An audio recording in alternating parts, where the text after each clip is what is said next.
Hello लोगोफोर बरायबाय बड' जब info अफिशियेल YouTube चेनेलाव आसा खालामो गासैबो मोजां दङ।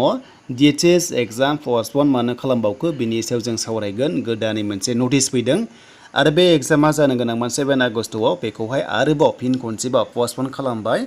दा गोबां पस्टपन जागासिनो दङ, खनथाम खनब्रै जाबाय। बेनो जाबाय ग्रेड 4 हिसाबै नोंथांमोननि DHS एबा DMEनि आन्डाराव जानो गोनां एग्जाम कम्बाइन एग्जाम। दा बे निउ डेटआ माब्ला होखो आरो मानि थाखाय बेखौ केन्सेल खालामखो जों गासैखौबो नायगोन। दा लोगोफोर नोंथांमोना गोबां कमेन्ट्स खालामदोंमोन ग्रेड 3 नन टेक्निकेल एग्जाम DHSनि दासिमबो जेबो खबर गैया।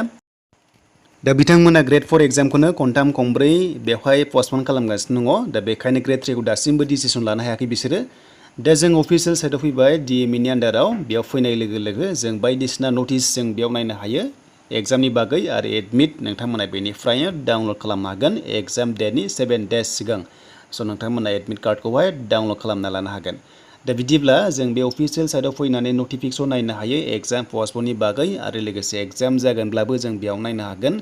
दा जायखिजाया जों बे नटिसखौ नायनोसै मानि थाखाय फैदों आरो मा होनो मारदों आरो एग्जामा माब्ला जागोन गोदान डेटआ जों बेखौ दानिया फैदो नायनोसै।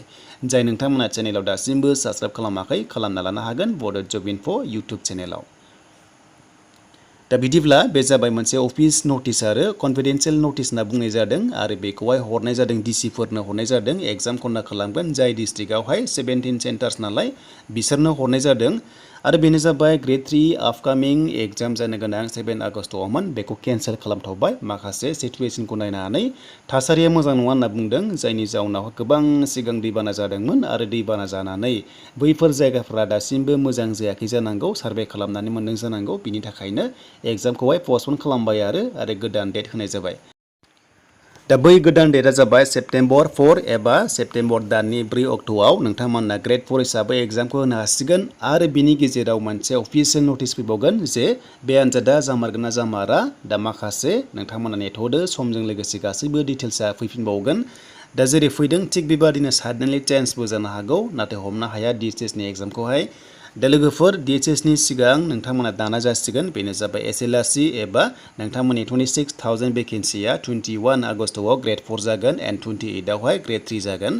दा फुं बेलासि एग्जाम होनो मोनगोन नोंथांमोना गाव गाबागाव क्लास हिसाबै। स' बेनोसैमोन लोगोफोर दिनैनि आपडेट DHSनि बेनिफ्राय लेटेस्ट आपडेट फैयोब्ला नोंथांमोना आपडेटखौ होगोन आरो SLRC डाइरेक्टनि एग्जामनि एडमिट कार्डआ जेब्ला होगोन थ' नोंथांमोना भिडिअ मोनखागोन जिंगासिनांगौ गैया। दा बेखायनो जायफ्रा बड' जब इनफो इउटुब चेनेलाव दासिमबो साबस्क्राइब खालामाखै नोंथांमोना खालामना ला जबनि आपडेटखौ नोंथांमोनाहाय मोनबाय थानो।